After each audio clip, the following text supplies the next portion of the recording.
y'all glow boys. Hey man, low-key, I've been feeling like Solo Minotti for the past couple days, man. I'm not even gonna lie.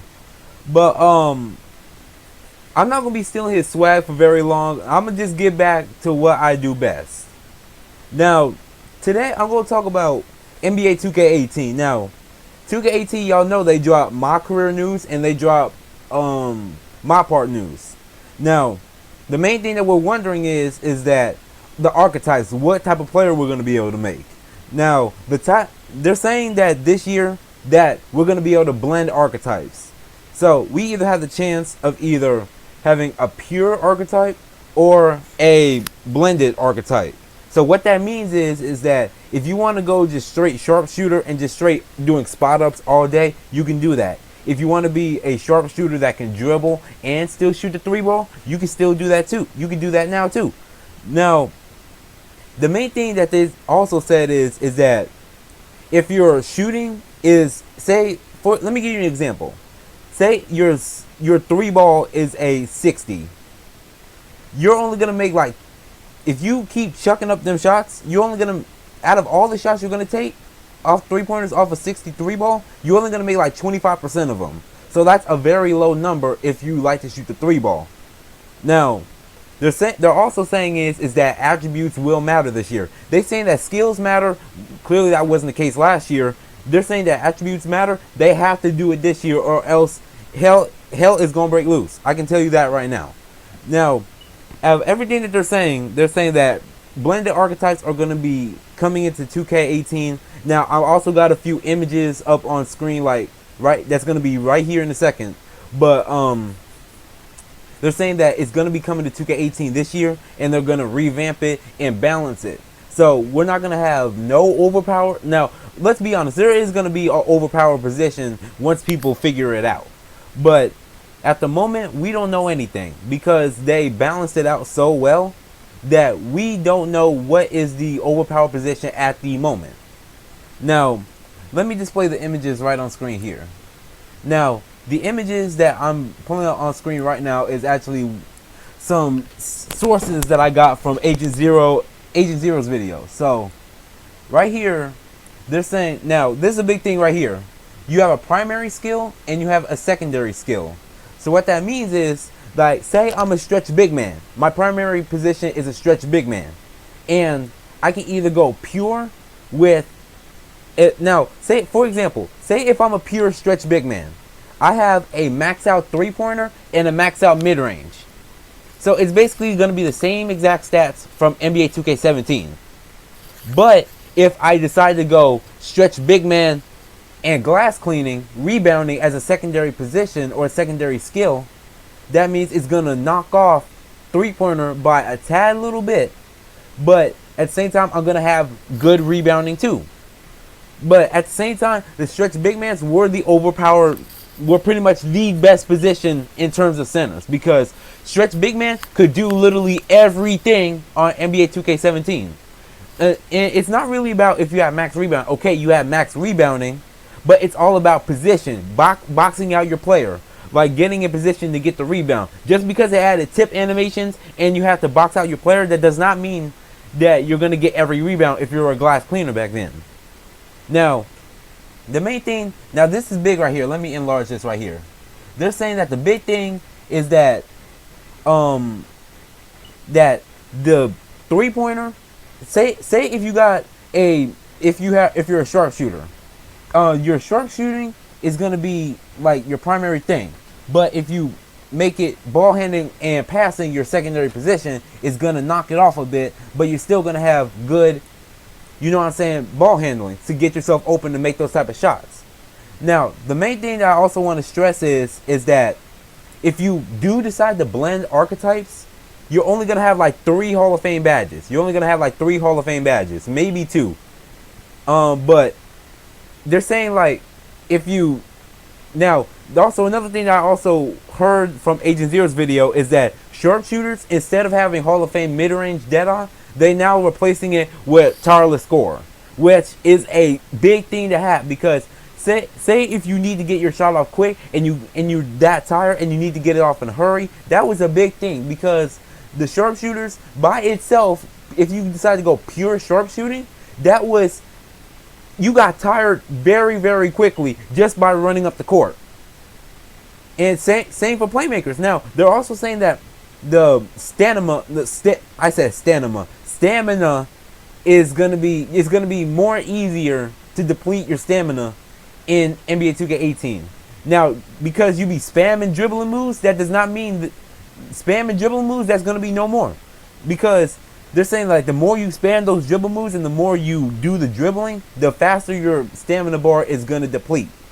So now, also another thing, you can't just hold R2 anymore to spam the dribble moves, because that's going to deplete it even faster than just spamming it. You actually have to do a few dribble moves and then get yourself open, which is what I've been doing for the past, since 2K has came out with my players. That's the same exact stuff that I've been doing since they've been coming out with my career players.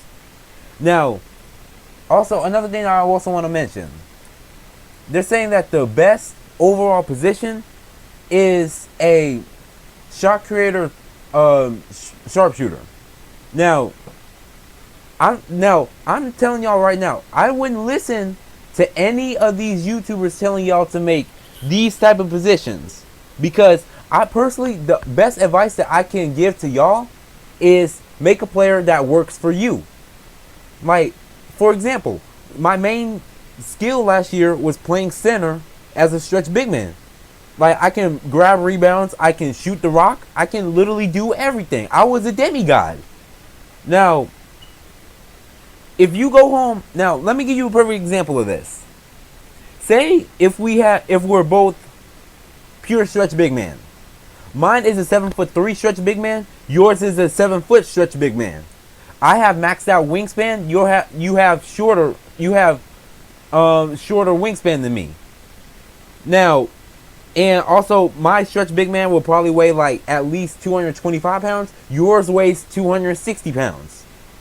I'm going to be way faster than you.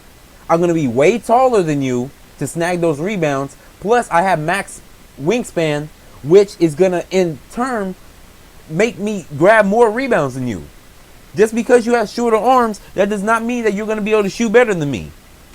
Really, it's the other way around in terms of wingspan when it comes to shooting. The longer your wingspan is, the more shots that you're going to be able to make.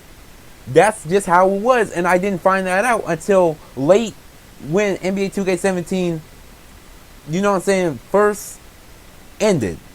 Now, basically died out. I didn't find that out until like the end of the year. Now, I would say do not listen to any one of these YouTubers telling you what to make. Make a player that works for you. Like last year, people told you that the best overall position on the game was a playmaker because it was pretty much like a balanced point guard on NBA 2K16. But in terms of the sharpshooters, the 6'2" sharpshooters from Sunset Beach turned out to be the damn near best position on the game. Because you can speed boost, you can get yourself open, you can shoot from limitless, and pretty much rebound better than playmakers. It was overall the best position on the game for point guards. Same for stretch big man. That was the best position on the game for centers. Stretch big man and sharpshooters was overall the damn near the best position on the game. Now, also, like one more thing before I get out of here. Man. Also, they're saying, also let me enlarge this. I'm going to enlarge this. Now, this is something I noticed. They added a few more categories to upgrade. They added ball handling and passing. So no longer, playmaking is not in one category. So passing and ball handling, that used to be in one category, and that's no longer in one category. You can now individually upgrade your stats. So passing and stuff, that is going to matter this year. Like, I'm telling you, do not listen to any of these YouTubers telling you what to make. Like I said, make a player that works for you. Just like I did last year, I made a player that worked for me, and I was damn near the most overpowered center, or one of the most overpowered centers in 2K17. You get what I'm saying? Now, Also, before I get out of here, I'm gonna tell y'all the type of players that I'm gonna make. I'm gonna make a stretch cleaner, which basically a stretch big man with a glass cleaner and blend it together. So that means I'm starting to think that they don't have Hall of Fame limitless range, but I'm gonna be shooting the 3-ball regardless. I'm gonna be shooting the ball regardless with bronze limitless range. Not to mention, I do have a 99 3-pointer if I'm a stretch big man. So if I have bronze limitless range, that's just only going to help me out by at least this little bit more, just like it was Hall of Fame. You get what I'm saying? Now, the second player that I'm probably going to make I'm going to be either making a Carmelo build or a KD build. Now, a KD build, that's a 3-point specialist with ball handling, and that's combined. Now, what as y'all see on screen, like right here, right here, like the image is up on screen if you want to do that. But I'm gonna be able to shoot the ball, and I'm gonna be able to dribble and create my own shots. So, like I said, that's a KD build. KD does that. Now, the last build I'm probably gonna make is I'm either gonna make a Steph Curry build or a D Rose build. Now, a D Rose build, he's a slasher and a shot creator. Now, slashers, they have maxed out inside scoring, and they have a little bit of shot off dribble. But at the same time, shot creators, that's gonna boost their layups and dunks, and they're gonna boost their playmaking so they can create their own shots, and they're gonna give a big gigantic boost on mid-range. So just by that alone, I think it's going to be the best player if you do not want to shoot threes all the time. But meanwhile, shooting is my thing. I think I'm going to make a shooting build because I'm going to be setting screens, picking and popping, shooting threes. The glass cleaners are going to have to check me. So they're going to have to come out at the top of the key to check me. Meanwhile, I'm setting screens, doing all this extra shit to get myself open and my man open. He kicking out to me, and I'm pulling and I'm cashing. You know what I'm saying? It's self-explanatory. But anyways, also another thing. This is the last thing, I promise I'm gonna be out of here. The one last thing I want to know is that will we be able to touch the playground? Yes or no when Pre-lud drops Friday? Friday is Judgment Day. Of course, like if we do be able to play the playground, we're not gonna be able to like at least travel or like explore in the playground because the servers are gonna be hectic and dealing with everybody trying to play Pre-lud the day it comes out. So people are gonna be skipping school, people are gonna be calling in sick for work, and some more shit. So meanwhile, I'm gonna be sitting in school because school is still in practice. Now y'all lucky because I got a game Friday. Now, so I'm gonna be getting home late as hell Friday. I won't even get a chance to even create my player before it even drop, before I can even make a video about it, or before I even get home. Meanwhile, everybody's gonna be streaming Pre-lud. Everybody's gonna be streaming the playgrounds.